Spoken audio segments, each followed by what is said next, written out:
Hi, guys, welcome back to another episode of Law of the Empire.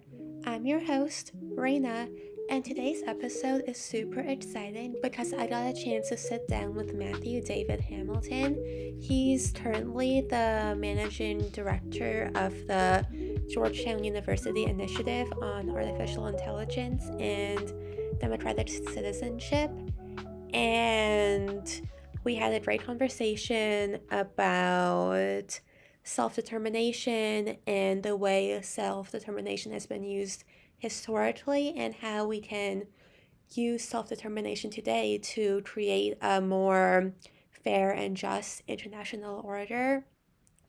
Safe to say, I learned so much during my conversation, and I'm sure you all will too by hearing us. So, without further ado, here's Matthew. Hi, so could you tell me about yourself, your research, and what you're doing right now?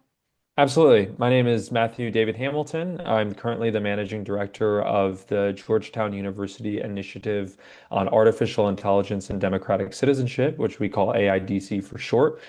Historically, I was trained in theology. I did both my undergrad and my master's degree in theology, but I pivoted to government for my PhD at Georgetown University. My research is focused basically on political philosophy, thinking about the way that self-determination has been used historically, and the way that we can kind of like redefine notions of self-determination to create a more just international order today. That's so interesting. So, how do you define self-determination in today's political landscape? So I think in order to give a definition of how we're using it today and how I'm using it today, it's important to think about the kind of historical development of self-determination. So part of my dissertation research was looking at how we came to think about nations as sovereign.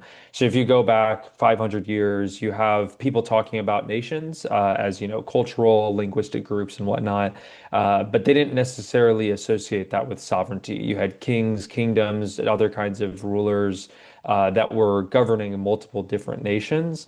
But over a few hundred years, a combination of thinkers and then political developments led us to a moment where today people generally think about self-determination in terms of essentially national sovereignty or national self-government. So some of the cases that I often use in conversations about how we think about this today was the U.S. invasion of Afghanistan. When the U.S. was there for a long period of time, and there were, pushes to for the U.S. to leave, that was often framed as part of a conversation of Afghan self-determination.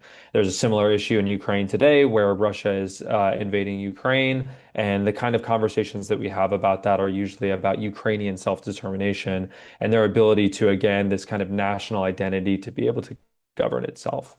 In contrast to that, the way I think about self-determination is in the language of accountability. And so the idea, I'm borrowing from thinkers like Philip Pettit and Quentin Skinner in it's called the Republican tradition. That's a lowercase r Republican, not to be confused with the political party in the United States today. But the way they think about freedom is really basically the ability to hold people accountable when they have influence over your life.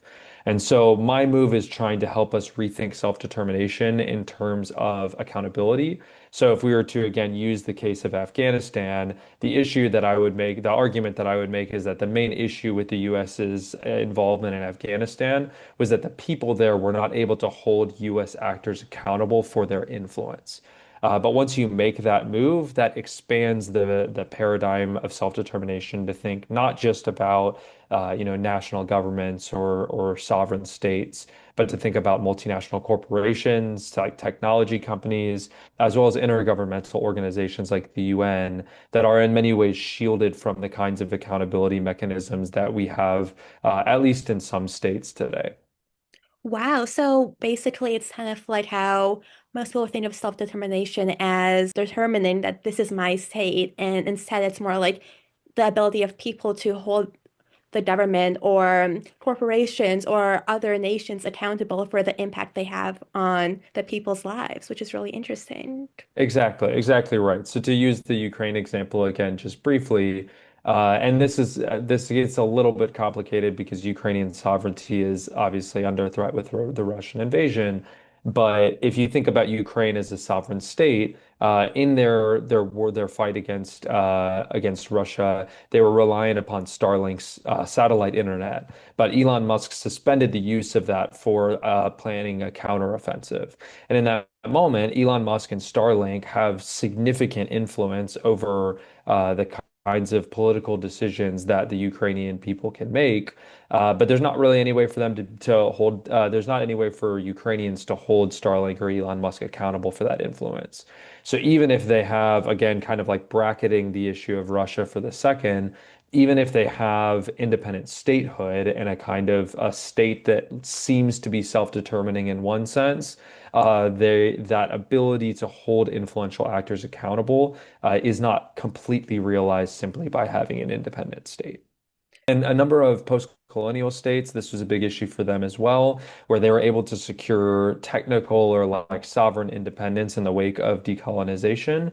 But because of like debt traps and other kinds of essentially like neo-colonial policies, they were effectively like trapped into systems that prevented them from having like the true kind of like freedom to be able to actually like determine the way that they live. So even though, again, they could say, like, on paper, hey, we're a member of the UN, we have sovereign independence, because of the way that other super powerful states were acting, they did not really have the kind of freedom that they might otherwise have. And so that, again, there is a need for this kind of accountability, this understanding of accountability to move beyond simply like within the state and to think about it in terms of interstate relations as well. So how do you think the sense of accountability can be formed, or how can people and states like reclaim this accountability? It's a great question, and it is probably the most difficult one to answer. So, within states, I think we have some like kind of historical precedents for thinking about this. The United States government is an example of this, and like the founders, as they were building this out, had this kind of, again, lowercase r Republican conception of liberty, in that they wanted to be able to have, they wanted the citizens to be able to hold the political leaders accountable. So you have things like democratic elections. If, the person who's making laws on your behalf can be voted out of office, then they're effectively accountable to you, and they're not going to be able to just do whatever they want and get away with it. Rule of law is another big part of that, where if somebody, has influence over your life and you can take them to court and sue them for violating the law, then that's another mechanism that you can use to hold them accountable within your state. And so within states, obviously the US is not the only case that has this. It's just the one that I'm most familiar with being raised here. But we do have like some examples that have worked within states.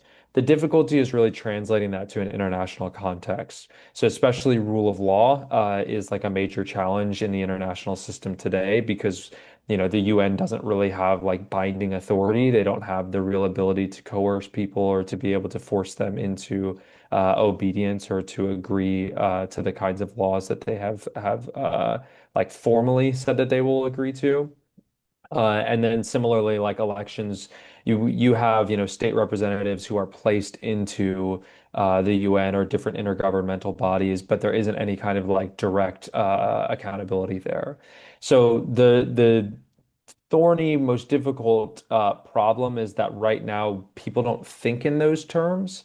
And so, because people are still thinking primarily in the paradigm of national self-determination, there isn't really like a popular will to build the kind of institutions that would be necessary to uphold, again, democratic processes, rule of law, and similar kinds of systems. The only thing that I would add to that is I don't think that that's I think that it's very likely that that will change over time. If you look historically, like Italy is a great example where, again, you go back hundreds of years, and there was a conception of politics that was, there were different groups. There was the Sicilians and the Milanese and the Romans, and they were all at war with one another. And over time, through technology and through the spread of ideas, eventually that coalesces into a single unified political community that can have these kinds of Republican ideals and accountability baked into them. My expectation is that as technology continues to grow and to progress, that we'll see something like that happen as well. But unfortunately, it's probably going to take hundreds of years for us to have the kind of political will necessary to do so.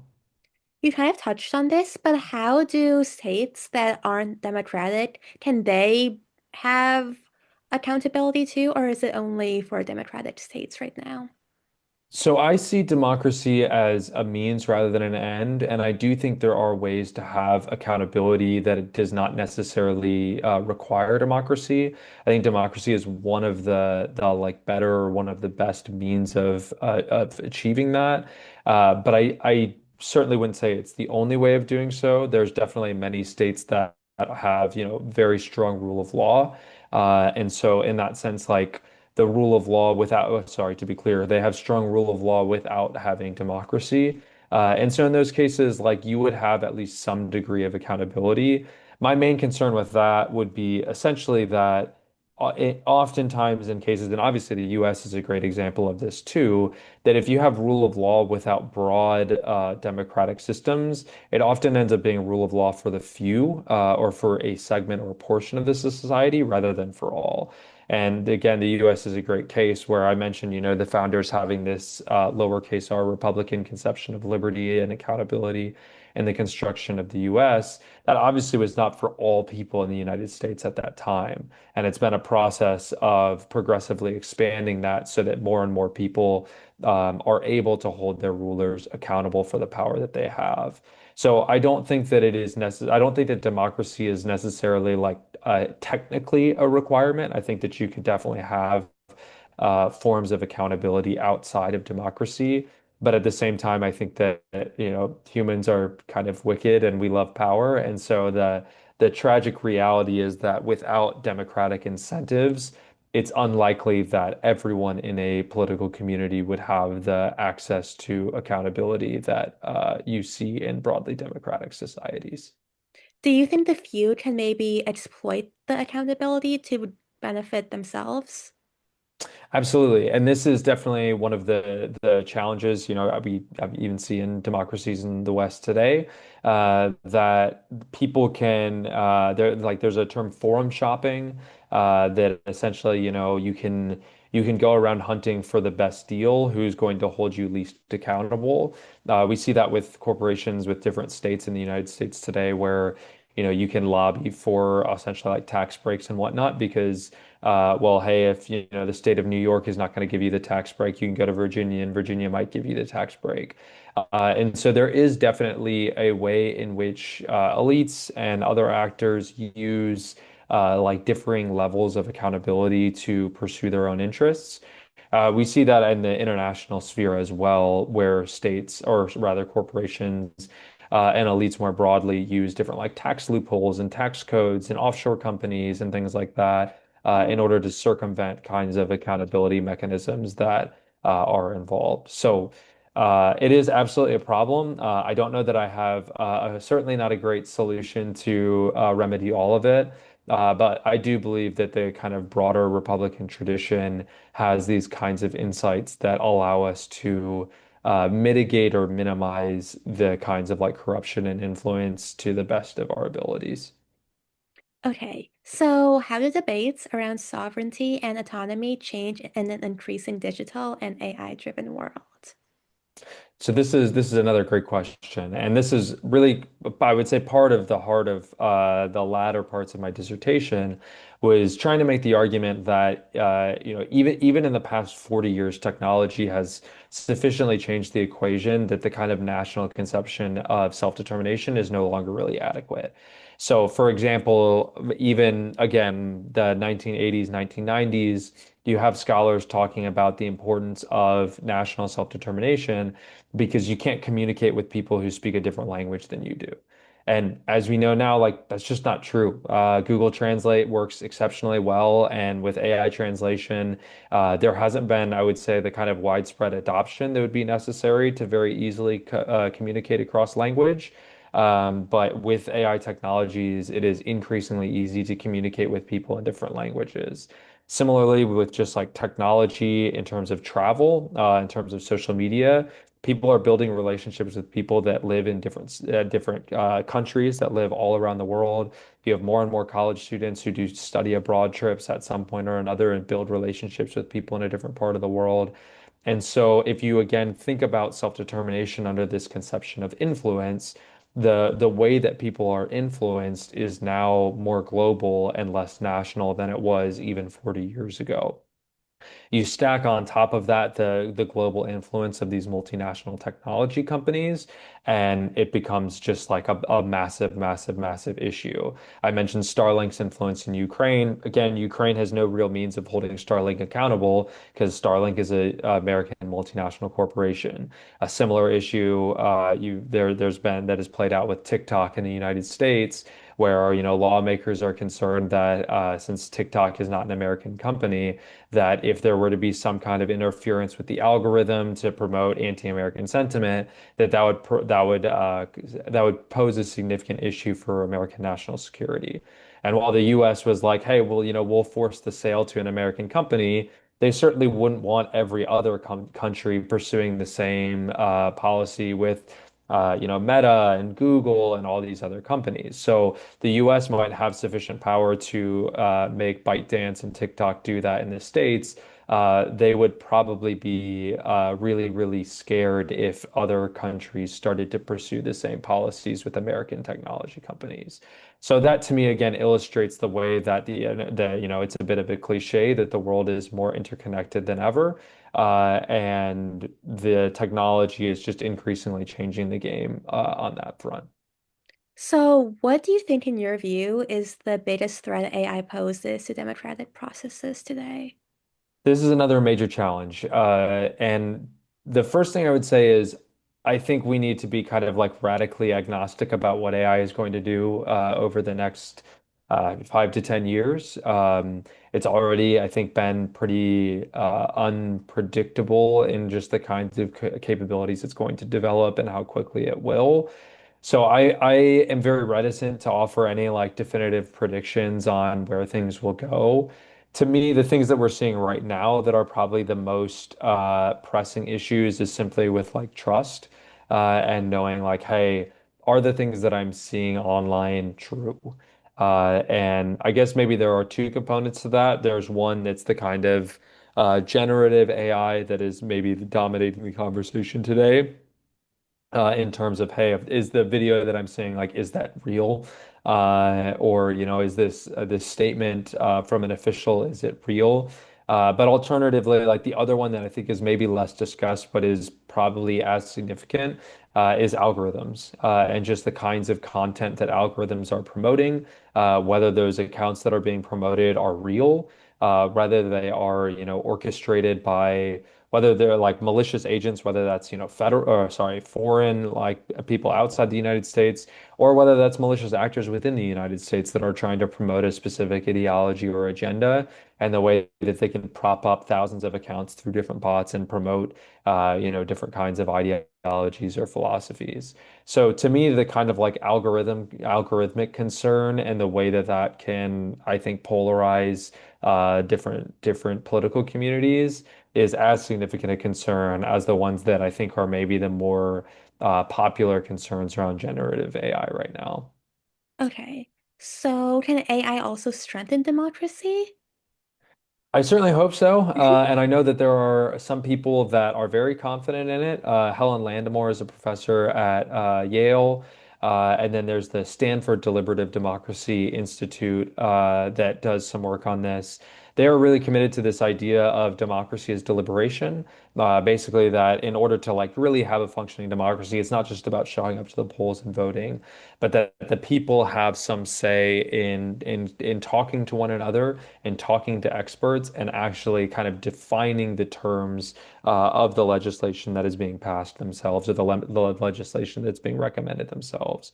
And so they have done work on essentially scaling mass deliberation and using AI, using Zoom, using different kinds of digital technologies to allow people to have conversations about, whatever the issue is at much larger scales than you could plausibly do, in like a community center somewhere in the United States.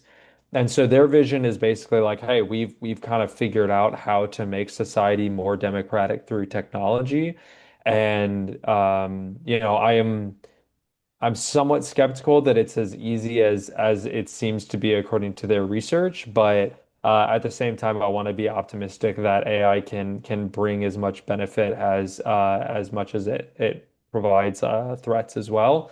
And so, in that sense, that is definitely, I would say, the most optimistic case, and the people who I think right now are doing really important work in terms of, again, thinking about the ways that AI can make society much more democratic. So AI can like strengthen interconnectedness, which can in turn like strengthen democracy, but people need to have digital literacy and like be skeptical of everything they see online, sort of. Absolutely, 100%. And hopefully the mass deliberations can help develop that kind of skepticism as well. If living in the States, like if you have two senators for millions of people, and so it's hard to feel like, that those people are really going to represent your views. But if there are ways that you can have deliberation with maybe not millions, but hundreds, if not thousands of people all at once, then again, hopefully that can even make those small number of senators more attentive to the demands and the interests of the people they represent. 100%. So, what do you think everyday citizens should understand about AI's influence on elections, political discourse, or public opinion? To me, I think the main thing is really the way algorithms, social media, and again, I'm sure it's being done in the generative AI space as well, but I don't totally know, it is used to shape public opinion and to push people in different directions politically. I wish I could remember who the authors were. Unfortunately, I'm not going to off the top of my head, but there was a really great piece in the Rolling Stone probably 4 to 6 years ago there was co-written by two professors who had done work on misinformation. And the title was something to the effect of that uplifting post you just shared was Russian misinformation. And the idea was that basically there are foreign actors, people in other states who are in other countries who are building profiles on social media accounts, and their work is essentially to very like subtly polarize the American populace. So they will share things that seem uplifting to like build a really large audience, and then they will just like slightly try to skew one side's perception, skew the right perception to the left, and vice versa. And you add to that algorithms are already incentivized. They generally promote the most extreme content. To me, it seems like most of the time when you go on the internet, when you go onto social media platforms, again, it's the most extreme voices that get the most amount of traction. And I think that that's really, really, really bad for democracy. When you talk to people who disagree with you politically, they're usually not as scary as they seem to be online. And I think that that kind of friction with different people, with people who have different viewpoints than you do, is incredibly important to maintaining a functioning democracy. So, to me, it's more about the way that digital technologies are polarizing us and are insulating us from people who disagree with us. And having the kinds of difficult conversations about thorny political issues is important, and is, important is underselling it, is like a fundamental part of democracy. And if we don't have that, then everything kind of falls apart. Yeah, it's definitely much harder to say something negative to someone in person than it is online. Absolutely. Exactly. Exactly. Yeah. In online, you can be incredibly nasty, and you don't have to worry about someone punching you in the face. And in person, you do. So Mhm. yeah. Exactly. So, what do you think democratic societies are getting wrong about technology right now? Unfortunately, I don't know. I don't know that anybody's doing a great job. I I think the hardest, the biggest issue for democracy that I don't know that we can actually get around is that we move slowly. In order to pass legislation, in order to get things in order, it takes time to build consensus. It takes time to get people on board, and that is a just kind of like a fault of democracy that autocracies, authoritarian regimes can push things through much more quickly. In some senses, that's very important for regulating a technology that grows and develops and changes so rapidly. But at the same time, like I'm a card carrying, again, lowercase d Democrat, and so I as much as as much as it would be nice to be able to bypass some of those systems and regulate in a way that can keep up with the technology, I do think that in the long run, the commitment to democratic processes, even if they're slower with regard to technology, is all in all a win. And even if it maybe it seems like it's the wrong approach, I think in the long run, we will be better off because of it. Yeah, like all the checks and balances like seem super slow and annoying like while you're going through it, but in the long run they like ensure everything stays in place and nothing goes too radical left or right. Exactly. And make sure that, the people, uh, again, some of what we were talking about again with influence and accountability and Republican liberty, you want to make sure that the people in power are not able to come down too hard on, any one segment of the population or the population as a whole. And again, I think democracy helps protect that. Let's give one big final thanks to Matthew for coming on the podcast. I learned so much from the conversation, and I now have a more clear view on how AI is affecting our democracy and different practices we can implement to ensure a more just system in the world. So I learned so much, and I hope you all enjoyed our conversation. If you enjoyed this episode, please like this episode and subscribe to Law of the Empire on Spotify and Instagram. New episodes drop every other Wednesday, so be sure to stay tuned. Until next time, bye!